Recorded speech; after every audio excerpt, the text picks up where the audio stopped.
This is Business Talk, your business, your success. Sponsored by Take Action Business Coaching. The opinions expressed are those of the participants and may not be the views of the staff, advertisers, and owners of the station. Advice given is not intended to replace that of your business advisor. Now, let's get down to talking about your business, your success. This is Business Talk. Well, good afternoon, Angie. Hello, Pete. All right, this is Pete McDowell and Angie Haynes, and we're here talking about your business. Yes. Hopefully you had a great week and happy Saturday in Ohio to everyone.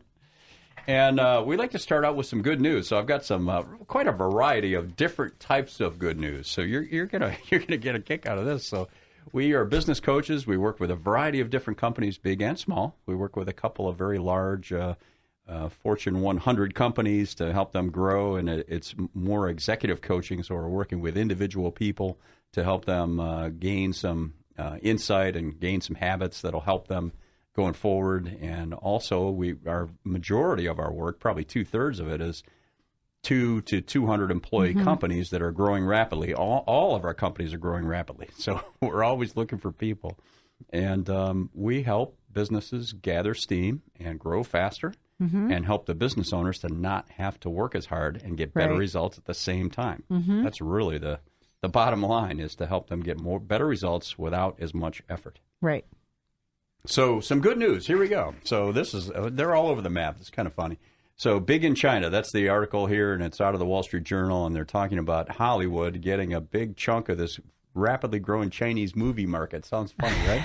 But we export a lot of things, and one of them is the capability of either making movies. Of course, the movies that we produce here are viewed around the world, but also we're producing movies over in China, which I thought was kind of funny. It's domestic firms, box office in China is growing really rapidly. Top grossing U.S. movie in China that year, Titanic 3D, Iron Man 3, Transformers, Furious 7, and Zootopia. Those were the top movies.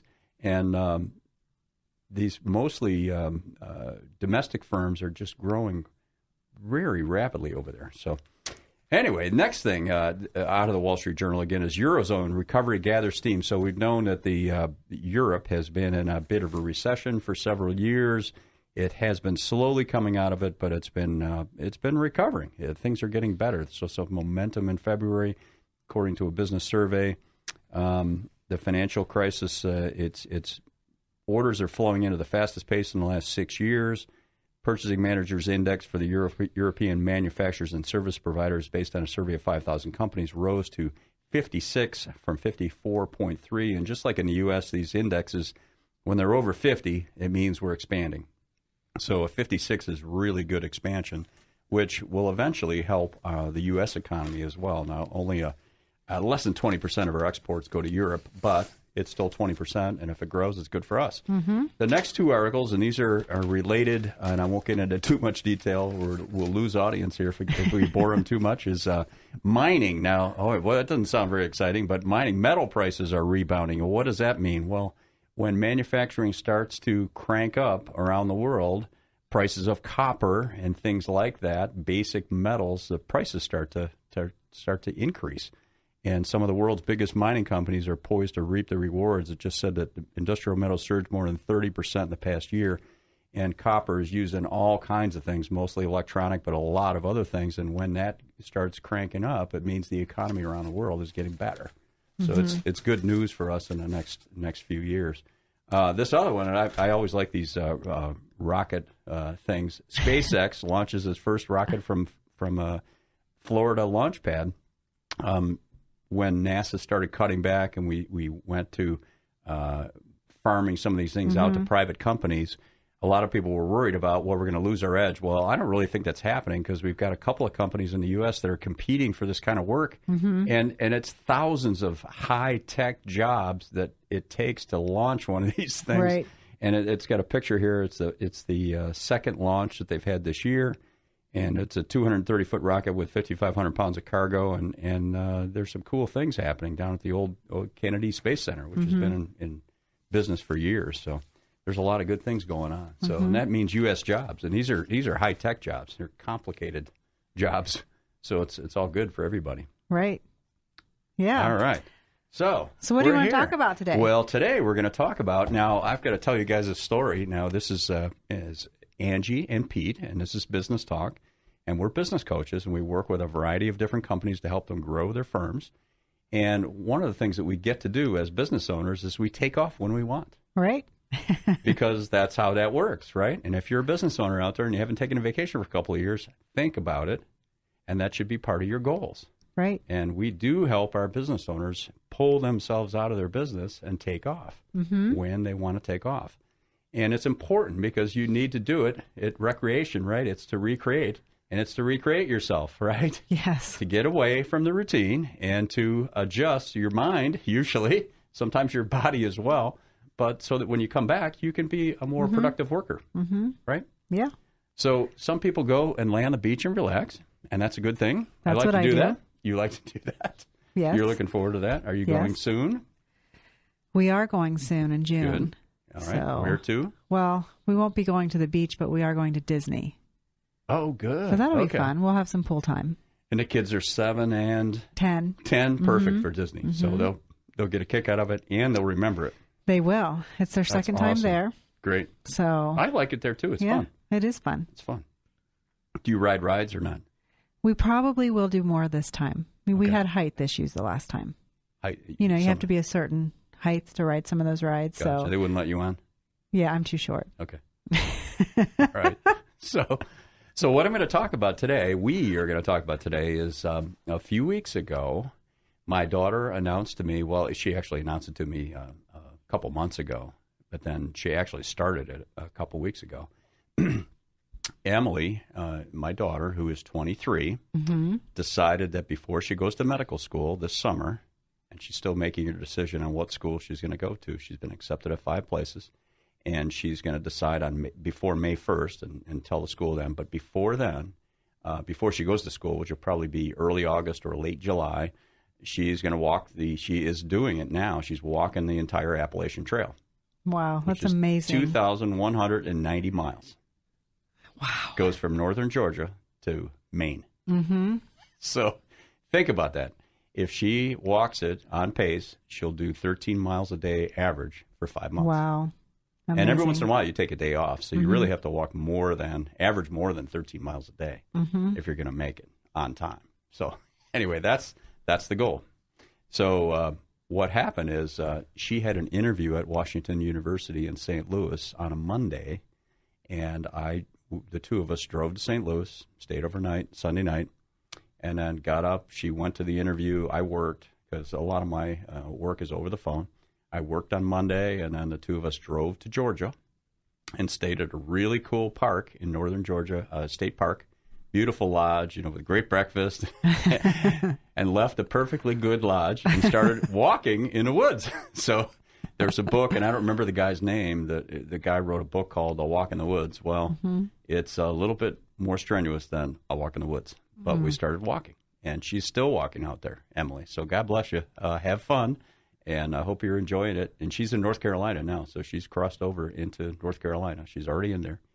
And as I was walking and feeling these various pains in my body and different things, I started realizing that, there's a lot of things I'm going through that our business owners and myself sometimes as a business owner go through, and we could learn some things from some of these challenges. And one of the things I said to Emily as we were getting ready to go out is I said, this whole thing is this whole idea of you walking this trail. It's a whole series of challenges. That's all it is. And she laughed. She said, well, you just figured that out now? like she'd realized that already. Like, what are you going to pack? And even to get to the lodge, you go up this dirt road and gravelly and big potholes, and, you're out in the middle of nowhere, and everything is a challenge. Oh, I'm sure. So this whole thing is about how do you overcome challenges. And as a business owner, you've got stuff coming at you from all directions, man. State regulations, federal regulations. How do you hire somebody? How do you terminate somebody? How do you do business in another state? Right. How do I pay taxes properly? How do I cover sales taxes? I mean, there's hundreds of different things that you have to watch out for, right? And the things that we talked about and learned along the trail, there are examples of those that we're going to use when we come back and talk about all the things that you could learn from this walk in the woods. And it was fun. It was a great experience.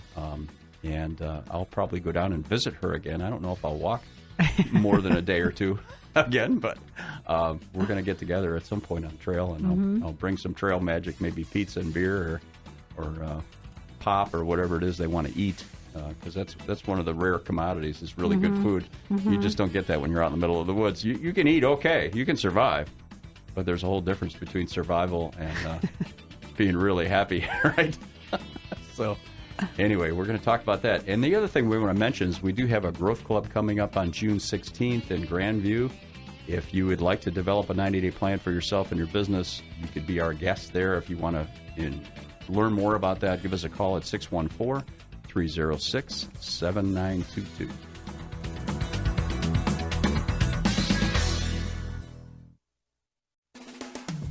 Could your business use some help? Call 614-306-7922 to schedule your coaching session. 614-306-7922. Now, here's more business talk. All right, it's Angie and Pete, and we're talking about lessons from the trail. So my daughter, again, Emily, she's out there somewhere in North Carolina walking through the woods right now. You can't hear this show, sweetie, but you can listen to it if you get onto our website. But what we're talking about is some of the things that we learned as we're walking through the woods. So number one, let's start with goals. So one big thing is Emily and all three of the kids really are very goal-oriented. They like to make a decision on something and pick something and then go at it. And as a business owner, how do you feel about that, Angie, about setting goals, making sure that you have clear goals? Oh, it's definitely a key factor in your success. You have to set your goals, and you have to make sure that they're SMART goals, so that, and by SMART, I just mean that they are specific, measurable, achievable, realistic, and time-bound. And time-bound. So you've got a time on it.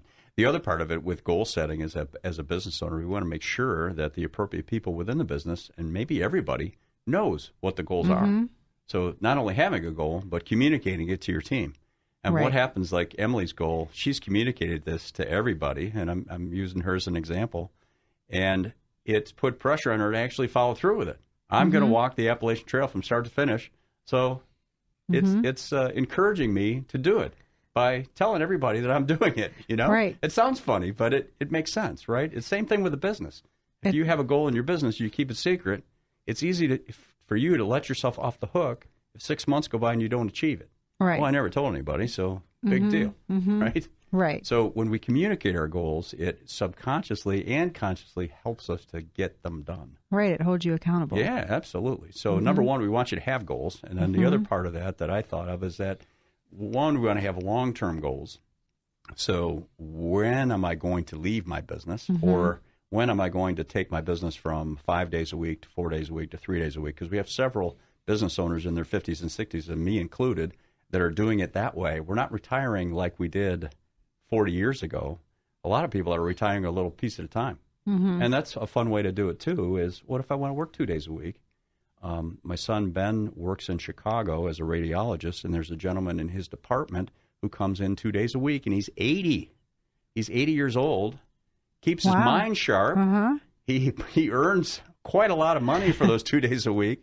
He's very good at what he does. He gets right to the heart of the issue because he's been reading these images for years, and he enjoys it. He has some interaction with other professionals, and it keeps his brain going. So your goals can be whatever you want them to be, but it's good to have a clear picture of 5, 10 years from now. Here's where I want to be, and then communicate it to the people around you. Right. And, so number one would be goal setting. Do you have goals? That's my question for you business owners out there. Do you have them? 1. 2, are they written down? Because even writing them down makes them more powerful. And then 3, have you communicated to those around you? Right. So in Emily's case, it's a personal goal, right? I'm walking the trail. But she's been on Facebook sending pictures and things like that. So her community that's not walking with her is aware of what she's doing and how she's doing and how the progress is going. Right, So, and keeping her accountable and encouraging her along the way. Absolutely. And the same thing with your business owners. If you have a coach or other people that are your support people, your spouse, it's great to tell them, hey, guys, we just achieved this piece of our goal, or we got this big sale that we were talking about for the last year. It happened. And those people can support you as you go on your journey. So and celebrate with you. Yeah, absolutely. So that's lesson number 1. So goals. The other thing I want to mention is that on April 25th, from 5 to approximately 6:30, we're going to have a little session about this down in Grandview. And if you're interested in coming, we're going to talk about how the lessons from the trail apply to running your business.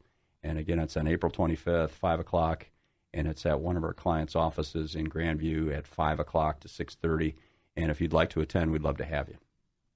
So that's number 1, goals, goal setting, goal communication. Yes. All right. Number 2, it's all mental. Yes, I love this one.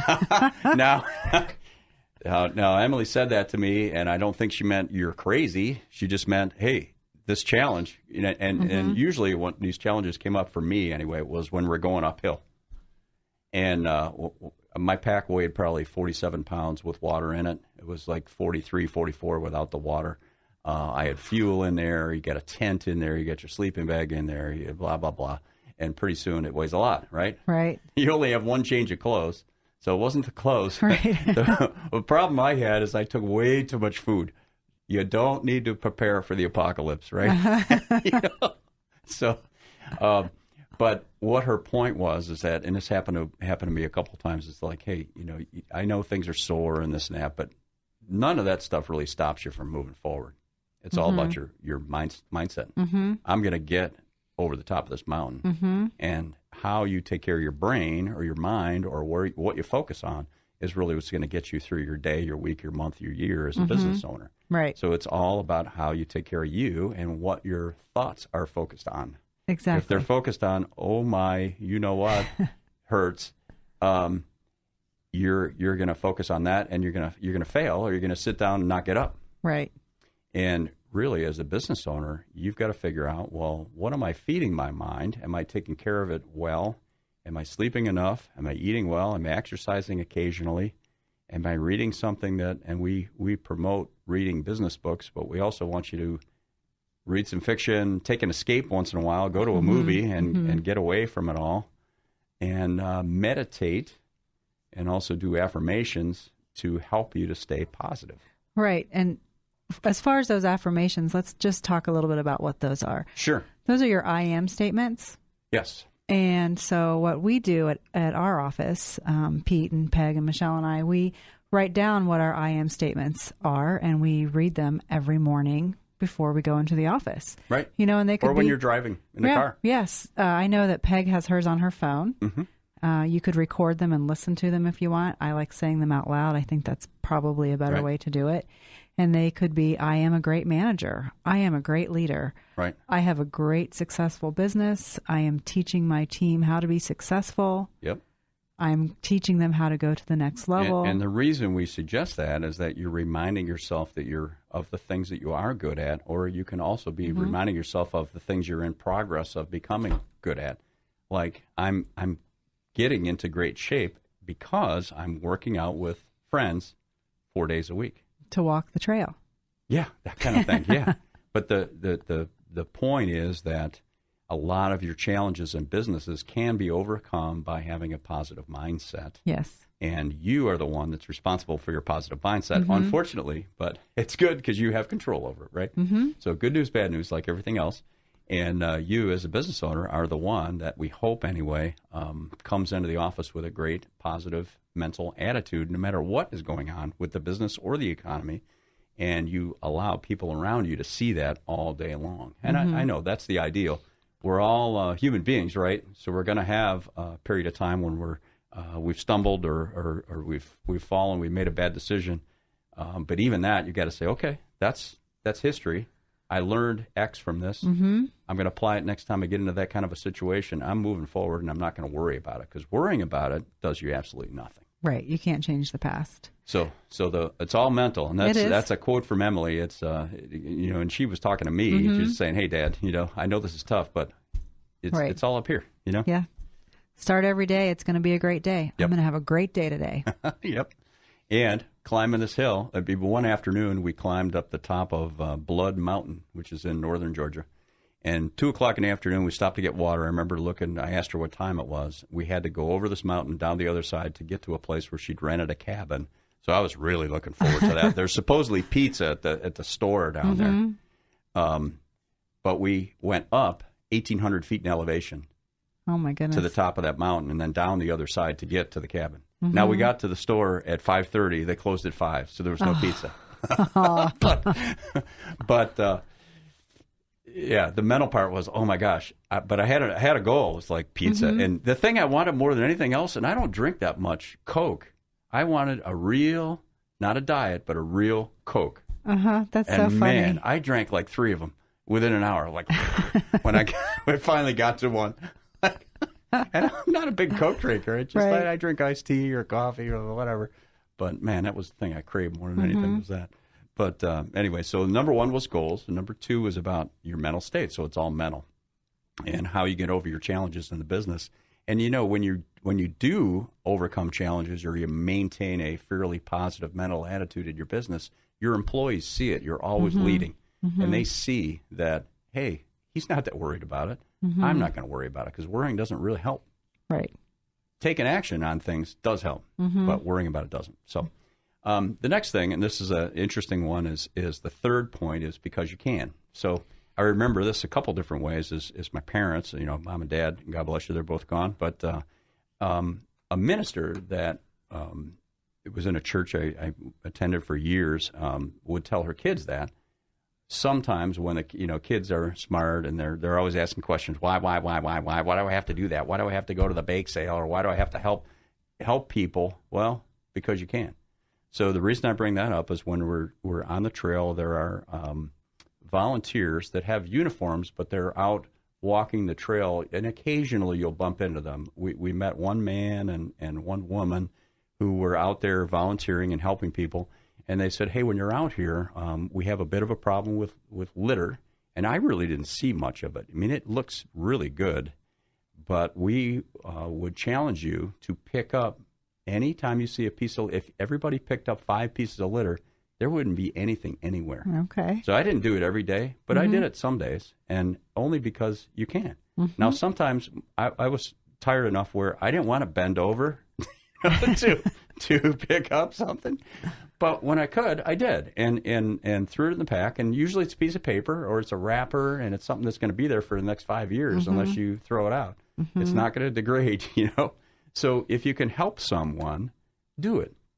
And some of our business owners are involved with charities either themselves or with employees where they're out doing things in the community. So we'd encourage you to think about, as a business owner, what could you do to help an employee? If you got an employee who has a problem with a child, sick child, is there something you can do to help them? Give them time off, whatever it is you can help them. Or is it something you can do out in your community because of the knowledge that you have and the expertise that you have, whether it's you or some of your employees? What can you do to contribute to help people around you? Just because you're capable, you're able. And the point is that if you're there and you see a piece of trash out on the trail, you're the one that's right there and seeing it. Pick it up. Pick it up. Yeah. And it's the same thing in business. If you're at a spot where you can assist somebody who's in need, well, let's do it just because you're able to, right?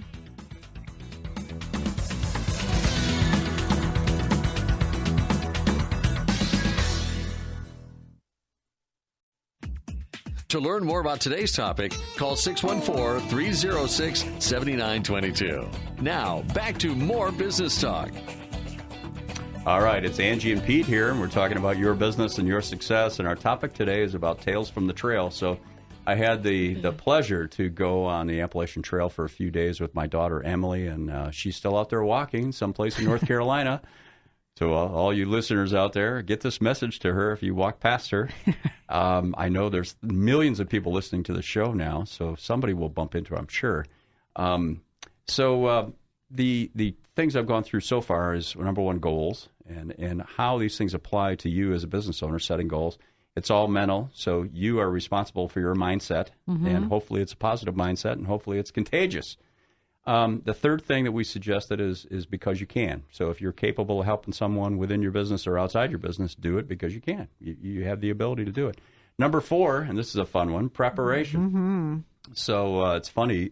Emily has always been in very good shape. She played soccer and did a lot of sports and things like that. The last few months, she said she didn't do much training to get ready. Now, I did some. I work out with our other business partner Peg, and a couple of our clients several days a week.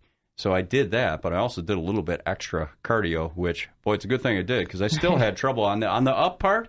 Holy cow. With a 45-pound or so pack, and if you're climbing up a bunch of rocks, every few, whatever it was, 50, 100 feet or something, I'd stop, catch my breath, and I'd keep going. Mm-hmm. And the thing I realized is that you've got to prepare. And this is something that, as business owners, you've got to be able to think about, well, my business is growing at 10, 20% the last couple of years. It looks like it's going to keep going.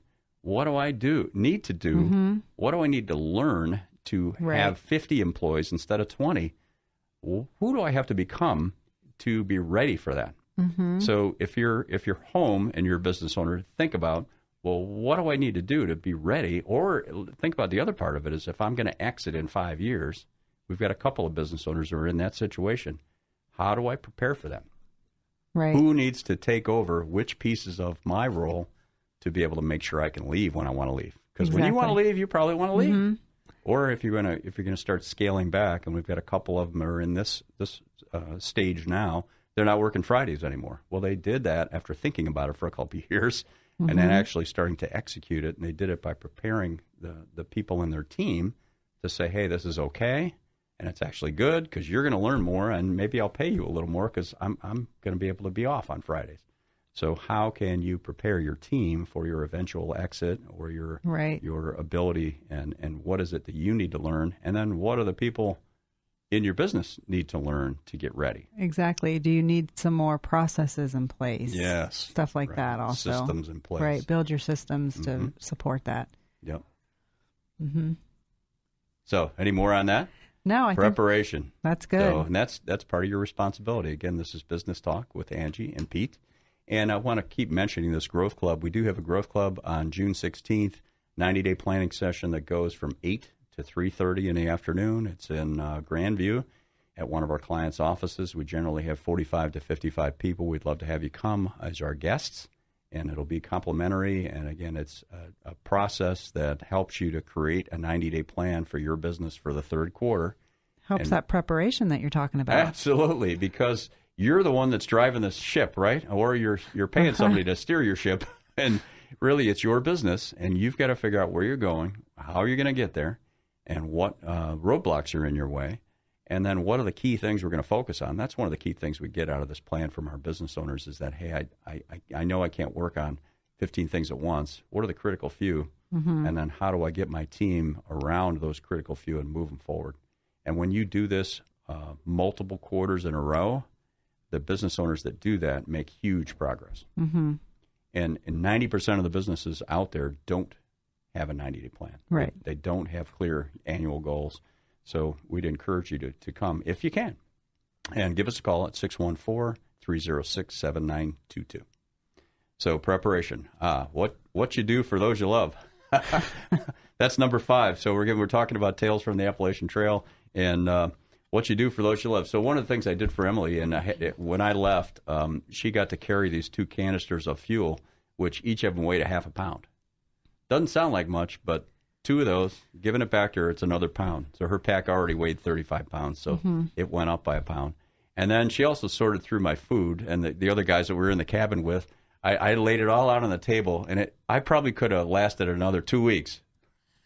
Well, one thing is, I thought I was going to eat a lot more than I did. I did a little research, like the Mayo Clinic says, if you're a X pound guy and you're carrying a backpack, you're probably going to burn 600 calories an hour. Wow. And I did the math on that and figured, well, I'm going to consume 5,000 calories a day. Well, no way, because you just don't want to eat. Mm-hmm. Drinking water, you got to drink water, or you're going to die.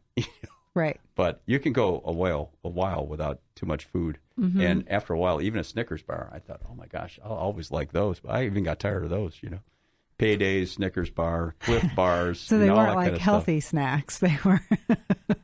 Well, it just depends on your definition. You're burning of healthy, it all. It doesn't matter. Right? It doesn't matter. So what you do for those you love. So one is you help them carry stuff, right? Mm-hmm. If I'm a little stronger, I'm going to carry things for her, Mm-hmm. right? I got lost once. Hey, Heard about that? I told somebody I was in Chicago last week with some folks, and I told them when I pull out of the rest stop at the interstate, there's a 70% chance I'm going to turn the wrong way. And it's the same thing in the woods, I mean, it's not 50. It's not even 50-50, and I'm not even sure how that works, But so it started raining, and it started raining harder. And it's like 4:00 in the afternoon. It started to get dark, and Emily got ahead of me because on the up she got ahead of me. On the flat or the down, I got ahead of her a little bit. But that's just how it worked. And she was ahead of me. It's starting to rain, and she turned right to go up to the campsite for the evening. And I went straight. And on the Appalachian Trail, there's these little white rectangles sprayed on a tree. And they're not at regular intervals. They're at some interval that they decide to spray them on a tree. And I was walking on this Jeep trail, which probably hadn't been used in 20 years. And I thought that was the trail. Well, that wasn't. Okay. Turns out it wasn't. I didn't know that at the time. And I'm walking, and I stop, and I put my raincoat on because it's starting to rain harder and harder and harder. And the wind's howling, blowing, and I finally realized I'm off the trail. And luckily, and this is making decisions based on logic versus emotions, I did stick with the logic part and said, okay, I need to turn around and go back until I find the actual trail. And I did that, luckily. And then when I started walking after about 20 minutes, I stopped and I yelled her name, and then I'd walk another couple hundred yards and do it again. And eventually she screamed back at me, and she went, Dad! She's up on the side of a hill. Her tent's in the water. And she was in the tent crying, because she knew I was lost. Right. Anyway, I got back up there, adjusted her tent a little bit, and I said, there's a little bit drier spot that's about 15 feet away that I could put my tent. And I said, but I could put it right next to yours. She said, just put it right next to mine, if you would. I don't care, boom. So I parked my tent right next to hers and secured it and everything, and we stayed there. And then the next morning we had to dry everything out, so we spent the whole morning hanging stuff out. And it was 25 degrees, but things did dry because the sun came out. But it was chilly, man. But anyway, I was so glad to see her, and she was so glad to see me. It was really nice. So you got to think about the ones that you care about. And when we come back as business owners, if you're working 60 hours a week or more, and we have some that have worked more than that, is that what you really need to be doing for the people you care about? Yeah. I know you're there to make money for the family. Yes, that's good. But do you have to do it?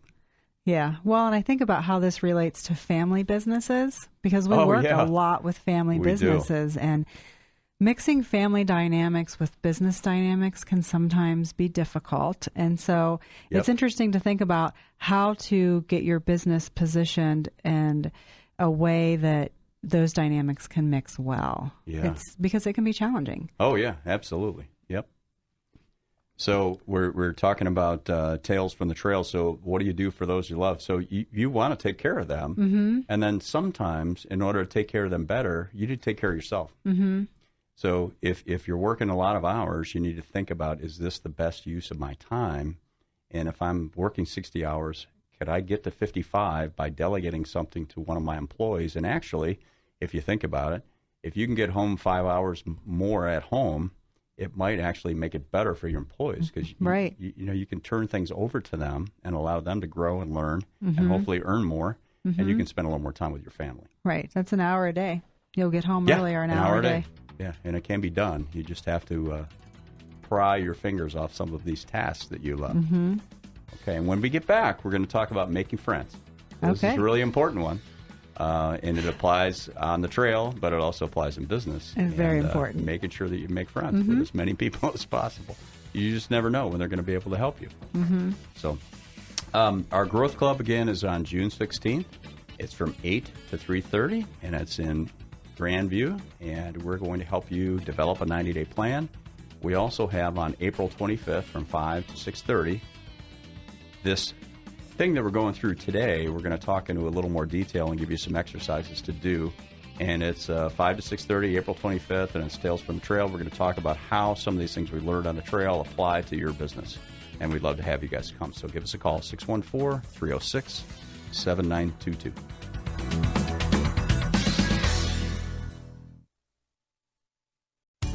Could your business use some help? Call 614-306-7922 to schedule your coaching session. 614-306-7922. Now, here's more business talk. Well, good afternoon. We're talking here about some of the things that I learned while walking on the Appalachian Trail with my daughter and how it applies to your business. Angie and I are business coaches, and we're here to help you run your business. Yes. Make it grow and make it even better for you and hopefully your employees. So we've gone through several different things. One of the next things I want to talk about is making friends. So it's funny, the first night we were there, the first stop, we decided to stay in a shelter because it started raining in the afternoon, which the first couple of days it rained a lot. But it started raining later in the afternoon, so we said, we'll just, it's getting dark, let's stay here. And there were about 10 people in the shelter. There was one 40-ish year-old guy who hadn't worked a regular job, he said, anyway, since 2008, and he'd been hiking. All the rest of the people in the shelter were my age. They were between 60 and 65. Okay. And most of them said, my wife looked at me when I started talking about walking on this trail, and she said, well, go ahead. I'm not going. Hit the bricks, man. The one guy said he had a big list of projects he had to complete before he left. And he said, I did every one of them. I did everything on that list. And then he took off. But anyway, the point is they're all like 60-year-old guys. And they were friendly and everything. We got to sleep up there, and the two of the guys that were on the upper bunks with Emily and I snored. One of them like a chainsaw, the other like a jet engine. And I was like, okay, I'm not doing this. And there were mice running around inside the thing, right next to your head and all that. And I'm like, okay, I'm sleeping in the tent. From here on out, it's a tent. Yeah. So that was interesting, and we learned a little bit there. And then the second day and the third day, and then we started meeting some younger people. And Emily, the Saturday, we took a day off on Saturday to stop, and we were at that cabin that we'd gotten to, and we'd met about a dozen younger people. And they all had these different trail names, hopscotch and this and that. And one of them was named Toro because he had a big ring through his nose. And anyway, they're really friendly, and they're all, most of them had gone to college, and for one reason or another, they were in between jobs and decided this is my shot to make this hike. And anyway, Emily got along really well with them, and she's out there hiking with them now, and they're all, different backgrounds, and some have gone to different universities. And anyway, they're all having fun out there, and they're all out there for different reasons. So making friends is important, is all I'm saying. And part of a team, it's a bit of support. Yeah. So she's posting things on Facebook, but, that's not the same as having somebody next to you while you're hiking. You need somebody to support you. You need encouragement. You need people to celebrate your wins with. Right. That's all very important at the office. Yeah. So we do want to make friends along the way, right? And you guys have, your business owners, you have suppliers, you have customers, and a lot of our customers are long-term customers that we've had for years, and they're friends of ours. Right. And that's really how we want it to be in our business, in the business world, as much as possible, is you do what you say you're going to do and at a reasonable price, and it works the other way as well. And you get things taken care of through your friends. The next thing is let them do it their way. So there are a lot of times when you want to take the reins from an employee, right, and show them how to do it exactly how you do it. And an example from the trail is you've got. Luckily, I took hiking those trekking poles. I wasn't going to do it. My warm up hikes that I did, I didn't use them. But then every video I looked at or every article that I read, people have these things. And I realize it's for a reason. When you're coming down a steep thing and one of the steps is 6 inches and the next one's 18 inches and the rocks are uneven, it prevents you from falling. So, but Emily kept her thumbs on top of her poles, and I tried that, and it was really awkward. I thought, that's weird. I'm like, well, yeah, I just grab them because I've skied a lot. So I'm used to using my ski poles a little bit differently, and mine, I put them out in front of me more than she did. So my point is that you've got employees in the business. Your focus should be on results. What's the result from this person's activity in this certain area of the business? If they get great results in a reasonable amount of time, let them do it how they want to do it. Right. Now, you may have to document the procedure so that if this person gets hit by a beer truck, you can keep doing it well, but let them do it in a way that's efficient for them. Exactly. If possible. Does it make sense? If It does make if it's sense. unsafe or something like that, then you have to do That's it certain different. ways. It's a little different. But to the extent that you can, allow them to do it in a way that's comfortable for them. The next thing I want to talk about is celebration and gratitude. So one of the things that it's been neat, she's been able, when the phone works, and a lot of times it doesn't, is to just post a picture on Facebook. And it's allowed family members, my brother, my sister, and her friends, and me, to be able to see where she is. And when she crossed from Georgia to North Carolina, I got a picture of her standing at the line, and it was a way for us to say, hey, good job, and give her some reinforcement. And at least for her, it's allowed her to stop and say, hey, this is a milestone. Right. And it encourages her to keep going, which is why we tell business owners that goals have to be achievable, because people like winning. Right. Of course. And it's the encouragement of that win that keeps you going on to the next goal. Yeah, and big goals, if you can break them up into pieces where you can celebrate each piece, it's better because it does keep you encouraged. We had a client a few years ago who won over $1 million contract. Wow. And when that happened, the business owner just immediately started talking about, well, we got to do this, we got to do that. And we stopped him for a second and said, wait a minute, what are you going to do to celebrate? Take the engineering department who won this contract. They prepared all this material to be able to win this thing. Take them out to dinner, or what could you do? Can you bring food in for everybody? What can you do to celebrate the fact that you passed this huge milestone? And say make thanks. sure, say thank you, and it fires everybody up. Right. So the business owners out there, if you can think about, when was the last time I celebrated a win? How could I create small wins that would allow me to celebrate? It sounds funny, but come up with an excuse to bring in food. Or to take the guys that really accomplish something big, incremental goal in the business out to dinner. Yeah, it's great for morale. Out to a baseball game or a football game. So it's great for morale.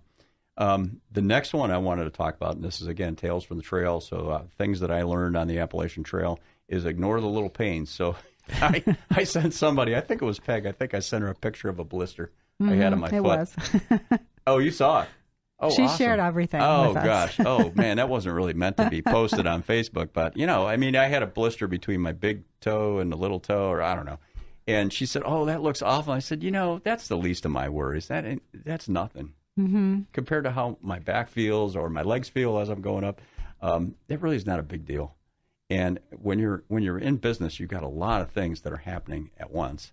There's a lot of things that are a pain in the neck, like paying taxes, or not that we don't love paying. We love that, but you have to do it, right?